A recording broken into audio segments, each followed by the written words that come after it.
répercussions autour de nous, une guerre dans laquelle Israël a apparemment son mot à dire, a beaucoup à gagner, peut avoir beaucoup à perdre. Et là, je crois qu'on est sur des œufs et on a tous besoin, et un public très nombreux est venu ce soir t'écouter, de ton éclairage. Et je te remercie d'avoir accepté. Je remercie Yasmine de nous avoir aidé à organiser cette conférence. Mais effectivement, Mathias. Avi, et je remercie de nouveau Yasmine également qui a choisi le bon thème parce que c'est en coordination avec elle. Et là, on ne peut pas effectivement être plus collé à l'actualité que cela ce soir. Alors, je ne m'aventurerai pas avec ton autorisation à commenter le degré d'autorisation religieuse qu'a autorisé Naftali Bennett et Zev Gelkin, son ministre et son traducteur, à transgresser Shabbat et à voyager à Moscou sur le degré de ce que l'on appelle le pico en effet, c'est-à-dire un devoir presque de sauver des vies. Pour l'instant, on n'en sait rien. Donc, je préfère ne pas commenter ce qu'on ne sait pas et véritablement me concentrer sur les faits. C'est une évidence. Naftali Bennett a cherché, effectivement, on peut voir cette équation dans les deux sens. D'un côté, on aurait Naftali Bennett qui cherche de lui-même à trouver une solution diplomatique à cette crise, à cette guerre en Ukraine. Et de l'autre, on a une autre équation et les férus de mathématiques pourront le constater également. On pourrait lire l'équation dans l'autre sens également, à savoir que Naftali Bennett est utilisé clairement par Volodymyr Zelensky, le président ukrainien, et le président russe Vladimir Poutine, sachant que les deux posent des conditions qui sont quasiment irrecevables par l'une des deux parties, à savoir, et j'explique, depuis le départ, Volodymyr Zelensky et certains experts me disaient d'ailleurs que tout était coordonné par Volodymyr Zelensky et Naftali Bennett pour convaincre Vladimir Poutine de ce qu'on appelle en hébreu descendre de l'arbre et essayer de trouver une sortie de crise. Mais force est de constater que Volodymyr Zelensky, le président ukrainien, demande depuis le départ des armes à Israël. Quel type d'armes? Notamment des dômes de fer qui pourraient, donc officiellement Israël vend ces dômes de fer à un pays tiers. Ce pays tiers doit avoir l'autorisation d'Israël pour le vendre à un autre pays tiers. Et en l'occurrence, pour l'instant, Israël ne donne pas son aval à ces armes qui pourraient énormément faire du bien à l'armée ukrainienne et à la population civile ukrainienne. De l'autre côté, Vladimir Poutine dit quoi à Naftali Bennett? Il est en train de lui dire qu'il faut continuer la coopération sécuritaire sur le ciel syrien, dans le ciel syrien, et pour continuer la coopération sécuritaire aérienne, il faut plusieurs conditions, notamment discuter de lier les dossiers de la guerre en Ukraine et des accords qui sont en train d'être tramés à Vienne sur l'accord du nucléaire iranien, mais également faire en sorte que non seulement Israël ne vend pas des armes, Israël n'impose pas de sanctions aux oligarques russes et également plusieurs autres conditions. Et pour l'instant, effectivement, les conditions posées par Poutine sont plus ou moins acceptées par Israël, mais il faut que Naftali Bennett jongle avec toutes les demandes ukrainiennes et les demandes de la communauté internationale.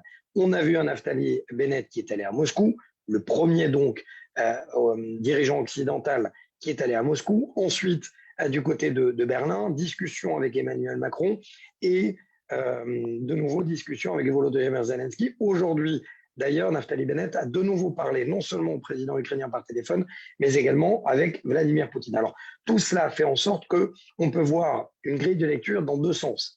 Et que d'un côté, on peut avoir un Israël qui, complètement, de manière magistrale, eh bien, s'impose sur l'échiquier diplomatique et stratégique international et impose un pays qui n'est absolument pas aux portes ni de l'Ukraine ni de la Russie, qui parvient à trouver une solution entre les deux pays. Ça serait une solution idyllique. Mais de l'autre, on a un Premier ministre israélien qui, malgré lui, eh bien, à la demande des États-Unis aussi, pourrait prendre les devants et qui risque énormément au niveau politique intérieur, mais également, surtout, de servir finalement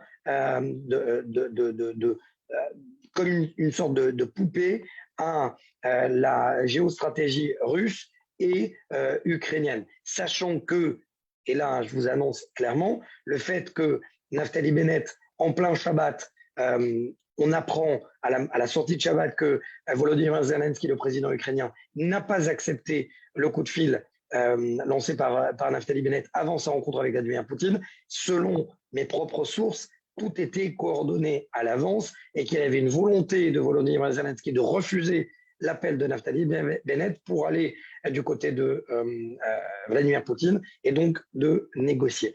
Tout cela pour dire finalement que on est face à une solution qui a été clairement exprimée par les anciens du Mossad et notamment Dani Atom tout à l'heure, avec qui j'ai pu entretenir un ancien chef du Mossad, qui est aujourd'hui à la tête d'une société de stratégie de communication politique, qui me disait clairement que finalement, lorsque Naftali Bennett tente cette médiation, il le sait, il a beaucoup à perdre. Mais si jamais il gagne parce qu'il joue sur tous les tableaux, certains stratèges me diront qu'on ne peut pas jouer sur tous les tableaux, mais qui essayent de jouer sur tous les tableaux parce que non seulement pour adoucir les sensibilités américaines, parler aux Ukrainiens, parler aux Russes, parler aux Européens, eh bien, ça peut servir à confirmer et continuer l'alibi qui est tant contesté par certaines voix en Israël et par les Ukrainiens de ne pas prendre parti.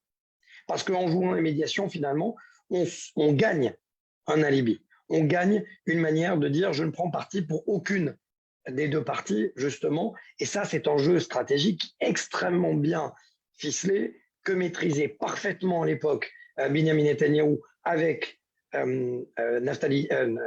Vladimir Poutine sur le terrain syrien, parce que ça lui permettait dans les deux sens, d'un côté d'aller voir Donald Trump et donc caresser dans le sens du poil l'administration américaine, de l'autre, eh bien, gérer la coopération sécuritaire qui est tant importante pour Israël en Syrie. Et là, on reprend l'intitulé finalement de la conférence, comment Israël doit gérer cette crise en Ukraine et cette guerre en Ukraine. Est-ce qu'elle la doit gérer en fonction des intérêts sécuritaires propres d'Israël au nord de son pays, ou alors, eh bien, parler également de morale juive.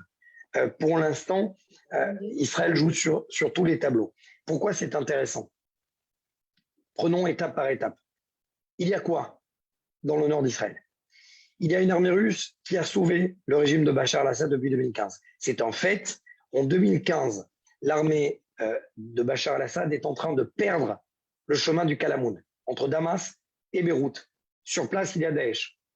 Et là, eh bien, l'Iran n'arrive pas, avec ses hommes, avec ses ministres, à gagner la guerre civile, appelle Vladimir Poutine. Vladimir Poutine arrive avec ses mastodontes et de guerre dites sales en Syrie, pulvérise de grands centres de rébellion, non seulement des frères musulmans, mais également de Daesh, parvient à déloger Daesh, à faire mal à Daesh, et donc l'armée russe devient la patronne de l'espace aérien syrien, et sur le terrain, au passage, vous le savez bien, il n'y a pas de guerre sans obtenir des dollars en contrepartie. L'armée russe obtient grâce à ça le droit d'avoir la main sur tous les barils de pétrole au port de Tartous et de l'attaquer. Ça, c'est pour la genèse. Donc l'armée russe, depuis des années, est maître du territoire syrien. Ce n'est pas Bachar al-Assad qui est maître, c'est véritablement l'armée russe. Donc l'armée russe, depuis qu'il y a eu interception d'avions militaires russes dans le ciel syrien par la défense antiaérienne syrienne qui a tapé dans tous les sens, a vendu à la Syrie des batteries de missiles S-300. Et là, on comprend. Les batteries de missiles S-300, c'est quoi? Ça permet, normalement, s'ils sont extrêmement bien utilisés, aux radars russes qui sont donc aux mains des Syriens, de savoir à chaque fois qu'un avion israélien quitte le tarmac, de savoir qu'il a décollé le tarmac. C'est-à-dire que à partir du moment où il est en vol, On ne sait pas quand est-ce qu'ils vont frapper, mais on sait au moins, ça donne une indication au radar de confection russe qui sont sur le sol syrien, qu'ils sont en vol. Or, force est de constater, et ça c'est un jeu de dupe de la part des Russes, cela ne plaît pas d'ailleurs aux Syriens. Voilà pourquoi le chef de l'armée de l'air syrienne a plusieurs fois été remplacé, parce que, eh bien, les S-300 sont utilisés quasiment à 50% de leur capacité. Donc, pour l'instant, on a eu un accord de coopération géré en amont par Benjamin Netanyahu et Vladimir Poutine qui permet aux avions russes, aux avions israéliens de frapper des intérêts iraniens sur le sol syrien et des S-300 qui sont utilisés à moitié et donc qui permet une sorte de manœuvre des avions israéliens. Donc ça, on comprend pourquoi du côté israélien, on a très peur. Parce que demain, si les Russes, forts éventuellement d'une condamnation et d'un avis tranché de la part des Israéliens contre cette opération russe en Ukraine, eh bien, Moscou, qui est aujourd'hui partagé, divisé, on a Sergueï Shoigu, et qui est l'homme de main de Vladimir Poutine, qui partent en vacances ensemble. Les deux hommes sont sur la même longueur d'onde, quasiment sur la même longueur d'onde, qui disent on laisse plus ou moins les Israéliens agir à leur guise en Syrie. De l'autre côté, on a une armée russe et un Sergueï Lavrov qui tempère, qui, connaissant l'historique des relations pro-arabes des Russes, disent ce n'est pas possible d'aller autant. Et donc, on a une Russie divisée.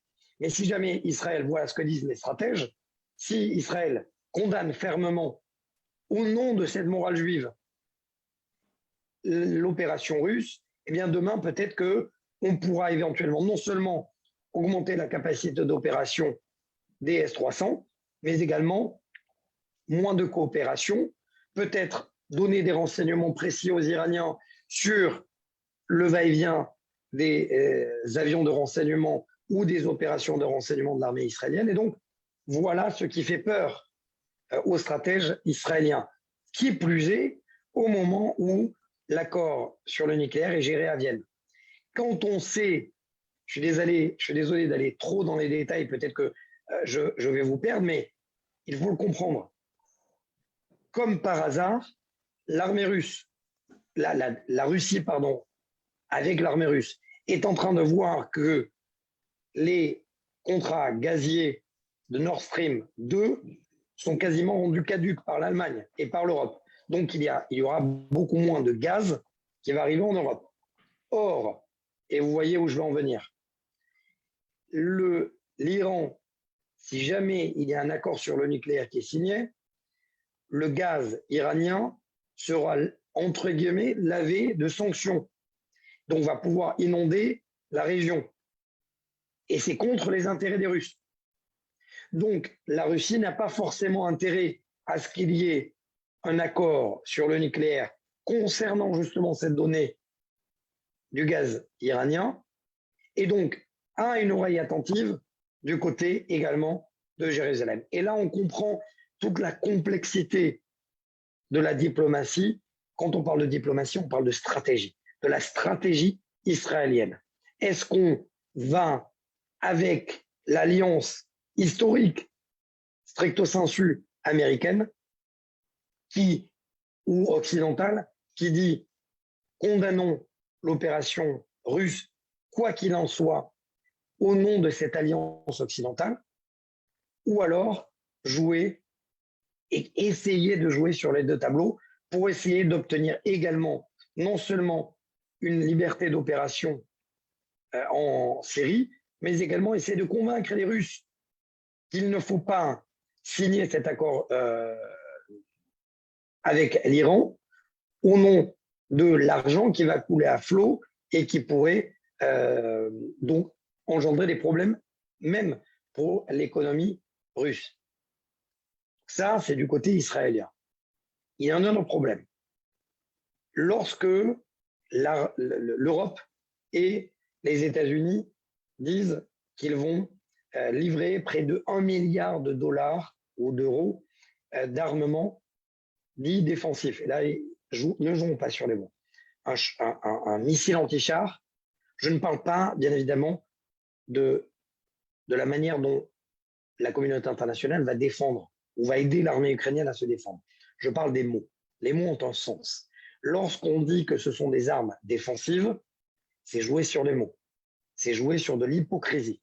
Une arme, un javelin, par exemple, qui va viser des chars, à l'intérieur de ces chars, je ne sais que je ne suis absolument pas politiquement correct lorsque je dis ça, mais des missiles anti-chars tuent les soldats russes à l'intérieur. Donc, quoi qu'il arrive, on peut me dire que c'est une arme défensive, mais qui tue.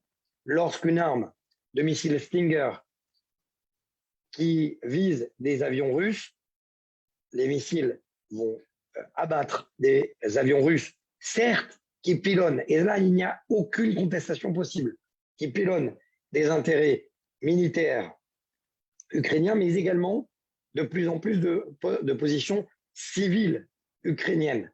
Mais quoi qu'il arrive, ces missiles Stinger vont abattre des avions russes. Donc, sur le papier, oui, ce sont des armes défensives, mais ce sont des armes à capacité défensive, à capacité offensive également. Ceci étant dit, admettons donc que ce milliard de dollars d'armement arrive très vite sur le théâtre d'opération ukrainien. Deux scénarios.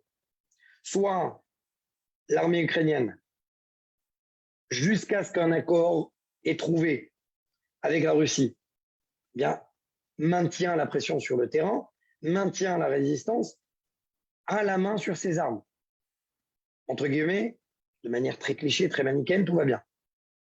Mais si l'armée russe prend le contrôle du terrain et que ce milliard de dollars d'armement est quasiment arrivé dans sa quasi-totalité, auquel qu'il soit, 50%, 30%, 60%, est arrivé sur le terrain, le théâtre d'opération ukrainien, et que l'armée russe met la main sur ses armements, cet armement va se retrouver aux mains de l'armée russe et demain, et j'en viens à l'intitulé de la conférence, entre les mains des pires ennemis d'Israël. Puisque le principal partenaire financier dans l'armement des Russes, c'est l'Iran, le Hezbollah, donc les rebelles Houthis au Yémen et, de manière contournée, le Hamas. Donc on va se retrouver avec un choix extrêmement cornélien, à savoir comment fait-on pour trouver un juste milieu entre la possibilité d'aider l'armée ukrainienne à maintenir une résistance armée sur le terrain face aux opérations russes, et en même temps, comment fait-on, puisqu'il n'y a aucun inspecteur international aujourd'hui sur le théâtre d'opération, pour faire en sorte qu'on ait une transparence totale sur la destination de ces armes. Et là, c'est un choix quasiment cornélien, impossible. Pourquoi ? Parce qu'encore une fois, on retrouve une communauté internationale qui est excellente dans les mots, mais dans les faits, c'est beaucoup plus compliqué. Parce que on a une communauté internationale qui, depuis 2014, notamment les États-Unis, disent à l'Ukraine, occidentalisez-vous, nous sommes derrière vous. Depuis 2014, on a vu la manière dont les Occidentaux et les Américains sont avec les Ukrainiens. Certes, le président russe, pro-russe en Ukraine n'est plus. Kiev a un nouveau président, en l'occurrence Volodymyr Zelensky, mais a perdu la Crimée, a perdu le Donetsk et Lugansk sur l'Est. Et depuis, il n'y a aucun référendum et il ne se passait pas jusqu'à l'opération russe une journée sans violation des accords de cessez-le-feu. Et un Vladimir Poutine qui répétait à tue-tête, à qui voulait bien l'entendre, ne me cherchez pas. Attention, je sais, vous allez me dire, vous êtes en train de trouver des excuses à Vladimir Poutine. Non, je ne rentre pas dans la politique, je parle stricto sensu de sécurité, de stratégie militaire.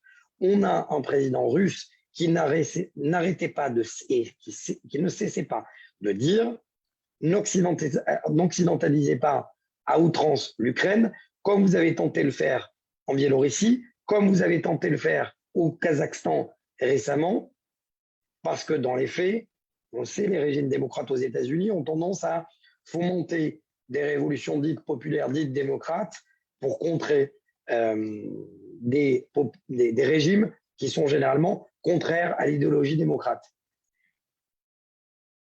Et là, on se retrouve face à une équation, encore une fois, à plusieurs inconnus, avec une Ukraine qui a accepté de jouer le jeu des Occidentaux, d'aller dans le sens de la communauté internationale, un président russe qui n'arrêtait pas de dire « attention, je vais opérer », personne, la fameuse phrase « il ne va pas le faire ».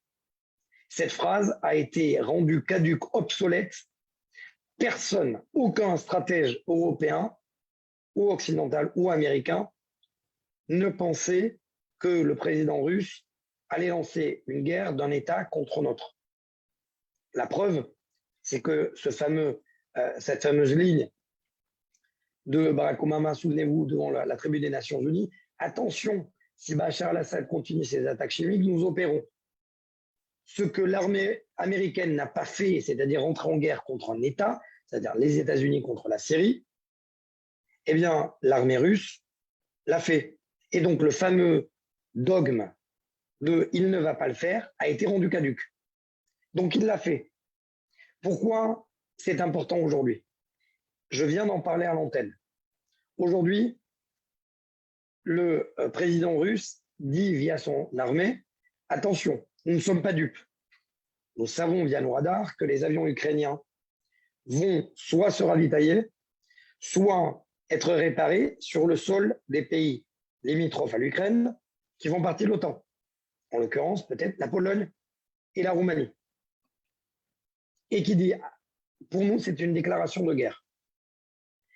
On est face à un scénario où, si jamais la Russie met à exécution ses menaces, tout le monde comprend, les 174 participants ce soir comprennent, qu'on est face à une solution où la Russie pourrait attaquer un pays de l'OTAN et donc cela obligerait l'OTAN à deux solutions, soit répondre par la force, soit être face à un choix cornélien, est-ce qu'on va vers une troisième guerre mondiale ou pas? Et là, on comprend toute la problématique de cette opération, de cette guerre menée par Vladimir Poutine, de la redistribution des cartes géostratégiques. Et vous allez me poser la question, mais alors Israël dans tout ça? Israël est pris en tenaille. Parce que d'un côté, on a un Vladimir Poutine qui était le maître de la Syrie, je venais d'en parler, mais qui piétine totalement, pour l'instant, sur le terrain ukrainien, qui a perdu de sa superbe au niveau militaire. Où est l'aviation russe? Celle qui domine le ciel syrien aujourd'hui et qui a énormément de mal à opérer et à maintenir et à obtenir une suprématie aérienne dans le ciel ukrainien. Où est véritablement l'artillerie et la capacité de missiles russes qui est vendue, il ne faut pas oublier, aux Hezbollah libanais, aux Iraniens et au Hamas, cette même artillerie qui nous fait mal, des missiles, notamment des batteries de missiles anti-tir qui peuvent tirer 12 missiles en même temps et qui nous font tellement de mal à chaque round de violence depuis la bande de Gaza, et on n'espère pas dans le nord au Hezbollah. Et donc Vladimir Poutine qui piétine, et de l'autre, tout occidental qui se respecte n'espère pas non plus que l'Ukraine tombe totalement, puisque ça voudrait dire que Vladimir Poutine remplace le président Volodymyr Zelensky par un président fantoche qui, en 2022, on aurait véritablement une sorte de putsch politique et militaire, remplacer donc Volodymyr Zelensky par une marionnette de son bon vouloir. Et donc, dans les deux sens, finalement, on a un choix d'Israël qui est cornélien, parce que imaginez que la Russie subisse une débâcle militaire, j'entends.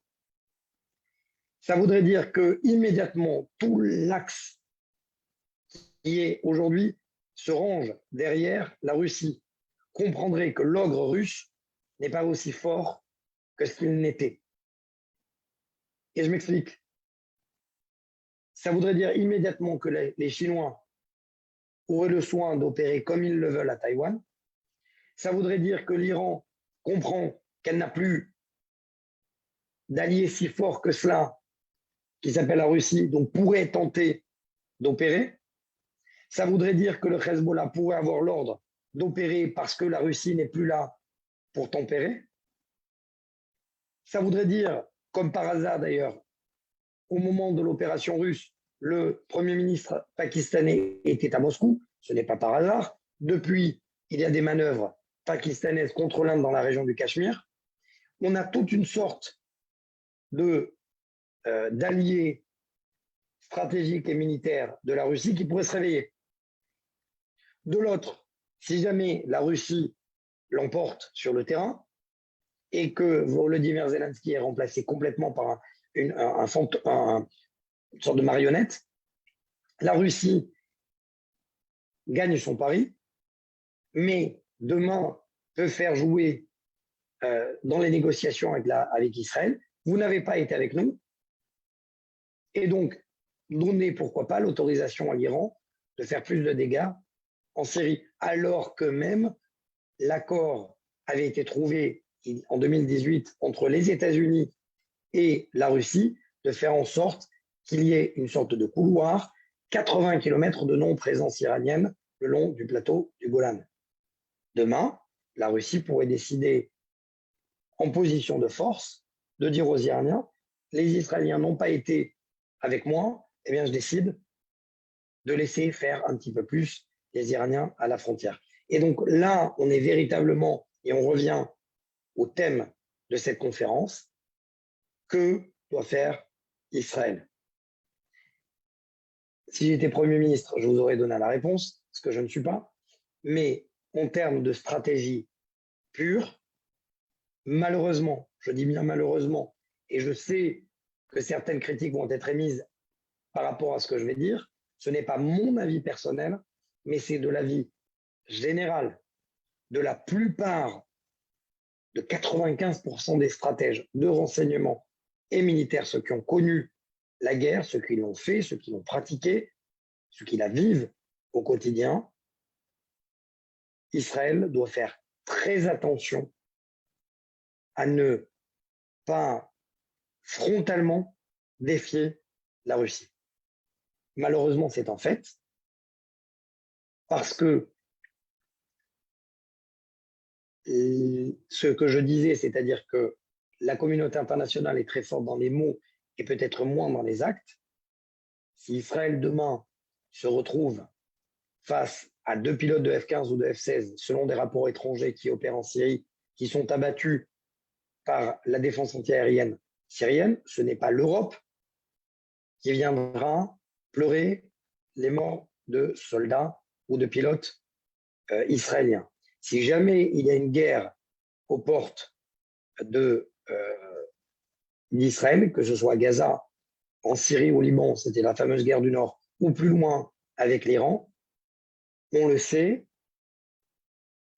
vraisemblablement, les États-Unis aideront Israël, mais on ne sait pas, on n'a aucune garantie de la manière dont la communauté internationale dans son ensemble pourra apporter un soutien militaire stricto sensu à Israël. Et donc, malheureusement, face à cet état de fait, il faut combiner entre la morale juive, c'est ce que fait actuellement le gouvernement en accueillant des réfugiés, en accueillant des nouveaux immigrants, en accueillant des orphelins, mais en même temps, eh bien, parvenir à maintenir une sorte d'équilibre sur le terrain, clairement stratégique, avec la Russie. Cela ne veut pas dire que la Russie a tous les droits. Et la fameuse phrase chère au Quai d'Orsay, entre amis, on peut tous dire, et que cette entente, non pas par amitié, mais par intérêt, qui avait été établie par Benjamin Netanyahu à l'époque, entre Benjamin Netanyahu et Vladimir Poutine, peut être utilisée aujourd'hui par le Mossad, par les renseignements israéliens, par le bureau du Premier ministre, pour dire à Moscou, vous ne pouvez pas tout faire, on a compris que vous aviez un levier de pression stratégique dans la région, mais il faut parvenir à un accord. Un accord qu'il soit diplomatique, stratégique, mais il faut absolument trouver un accord.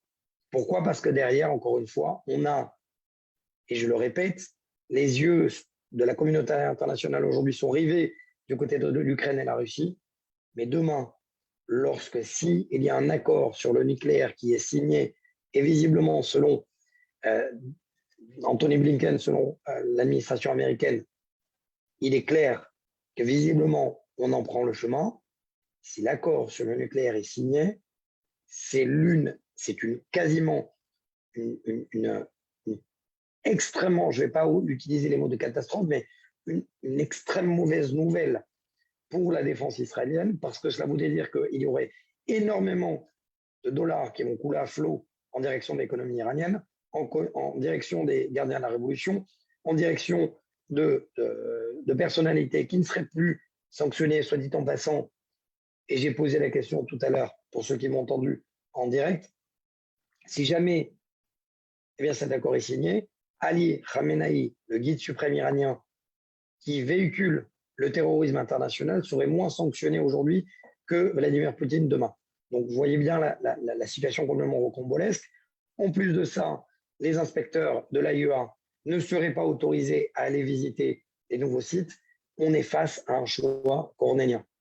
À savoir que si jamais cet accord est signé, il est fort à parier que l'option militaire israélienne va devoir être accélérée, là où on le disait visiblement qu'on avait plus ou moins du côté d'Israël 1 an à 1 an et demi pour se préparer, on n'aurait plus que quelques semaines ou quelques mois. Ce n'est pas moi qui le dis, c'est l'ancien directeur adjoint de l'AIEA, l'ancien agence de l'énergie atomique, qui me le disait dans mon émission de défense. Preuve à l'appui, lui-même était en Iran, il connaît l'avancée de l'enrichissement du nucléaire iranien et il me disait l'Iran, dans un but civil, n'a absolument plus besoin à l'heure actuelle d'enrichir de l'uranium. Si jamais l'Iran enrichit de l'uranium, c'est qu'il n'y a pas de but civil, clairement.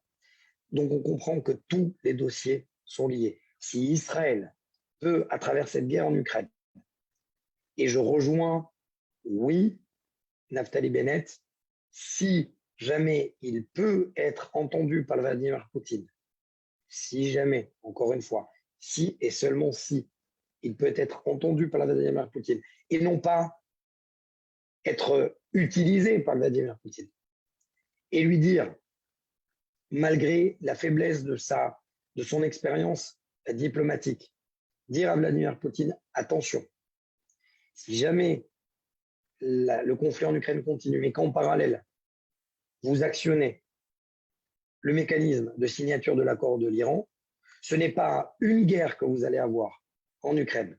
Ce n'est pas une guerre mondiale parce que, en répétant ce que je disais, c'est-à-dire l'implication des pays de l'OTAN, c'est une guerre, ce n'est pas une guerre régionale, c'est une guerre au Proche-Orient qui va intervenir. Et ça, on le sait, Vladimir Poutine, non pas par sionisme, mais par intérêt, ne voulait pas d'une guerre au Proche-Orient parce que ça voudrait dire que les oligarques russes ne peuvent pas reconstruire clairement la Syrie et donc profiter de tous les barils de pétrole qui sont en Syrie. J'espère avoir été clair. Je vais regarder quelle heure est-il. Il est 46. Ça fait quasiment 35 minutes. Généralement, je fais 30 minutes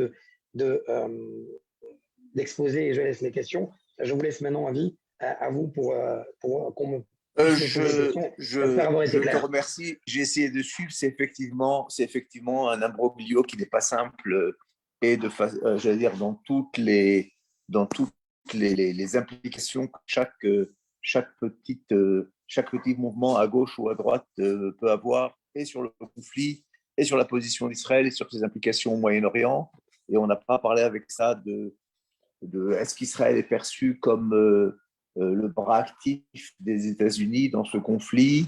Est-ce qu'Israël arrive à montrer une position totalement indépendante? On dit Alors, qu'elle est effectivement. je disais à vie, c'est-à-dire que c'est perçu par certains comme, Naftali Bennett a été quasiment envoyé par l'administration américaine, ce qui n'est pas le cas, c'est faux.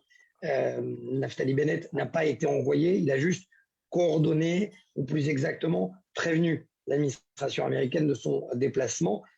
Enfin, sur le papier, selon mes sources, il n'a pas été envoyé par les Américains, mais cela est perçu comme tel par certains détracteurs de Naftali Bennett qui estiment que Israël est complètement indexé à la diplomatie américaine et que malheureusement, au lieu de prendre les devants, au lieu d'être dans la prévision, et on est plutôt dans la réaction et surtout on se calque, on s'indexe sur la diplomatie américaine dont on sait pertinemment qu'elle est beaucoup plus faible qu'elle ne l'était lors de la diplomatie sous Donald Trump et lors de la stratégie américaine sous Donald Trump.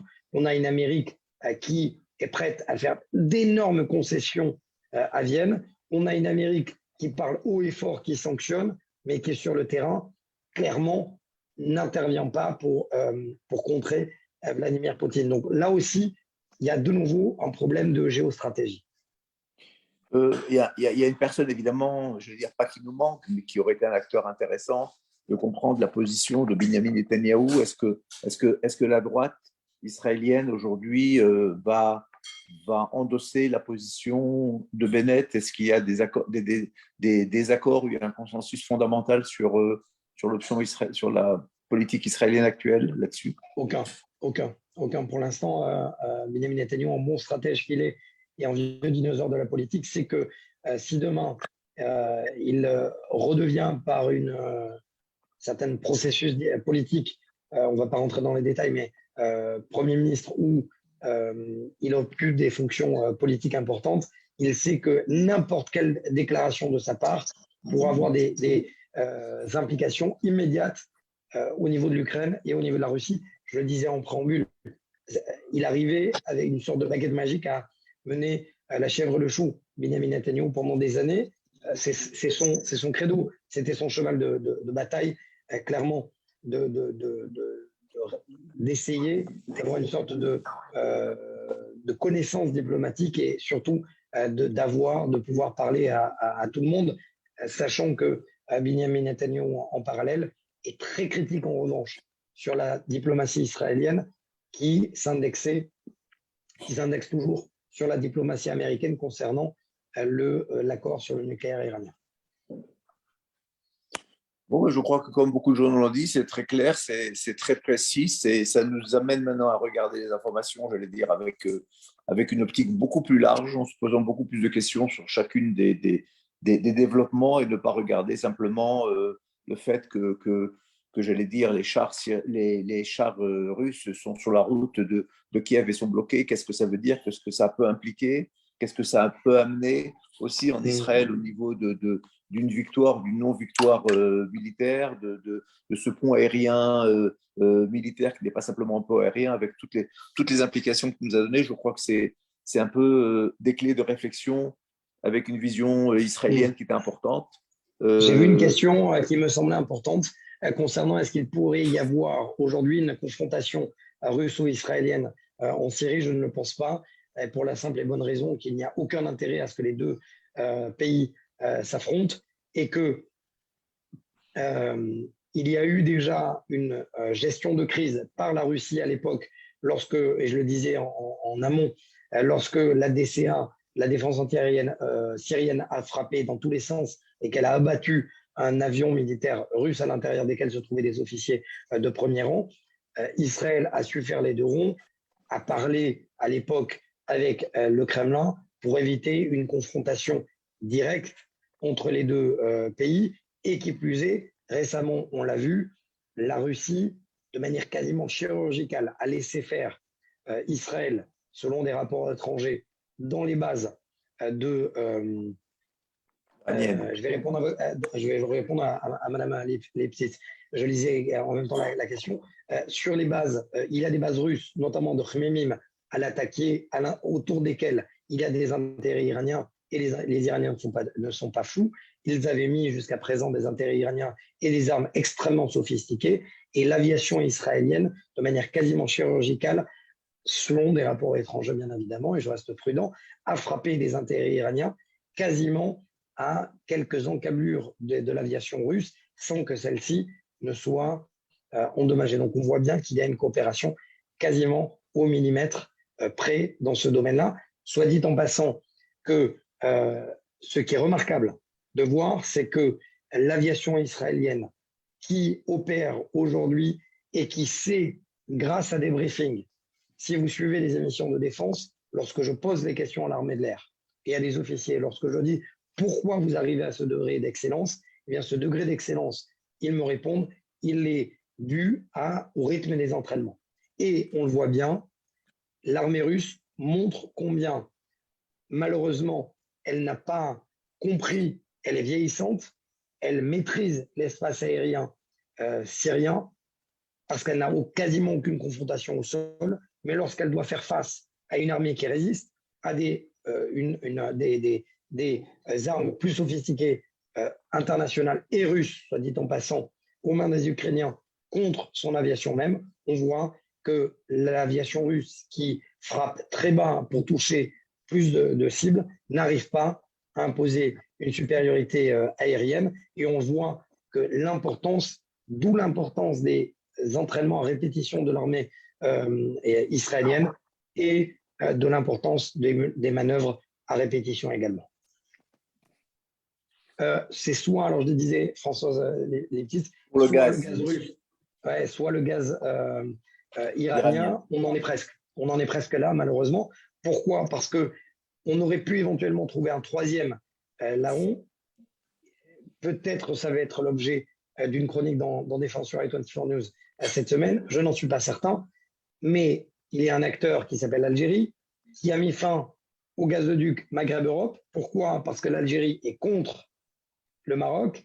Le gaz algérien aurait pu passer de l'Algérie au Maroc direction Espagne. Et donc, pour l'instant, ce gazoduc ne fonctionne plus. Et donc, on pourrait avoir plus qu'un acteur qui, si ce n'est pas le gaz russe qui arrive en Europe, il faut trouver d'autres acteurs. Et en l'occurrence, peut-être, le gaz iranien. Quant au gaz israélien, je réponds à la question, il est beaucoup pour l'instant trop faible en termes d'importance, en termes de quantité pour pouvoir approvisionner, c'était dur à dire, l'Europe. Merci, je regarde s'il y a d'autres questions. Je crois que les questions, je crois que ça a été très intensif et très instructif. Je crois que les deux termes qu'on retient, et je vais être un beaucoup plus fidèle auditeur du News 24 dorénavant. Merci Mathias pour ce brillant exposé. Merci à vous tous, Shavua Tov de Jérusalem et de Tel Aviv. Et on va se retrouver jeudi pour un autre exposé avec le professeur, dont j'ai oublié le nom, le professeur Zitoun de l'université de Bar-Ilan sur la nanotechnologie israélienne, un sujet que tu connais bien aussi. Merci à vous tous et à la Tov. Bonne soirée. Merci. Merci.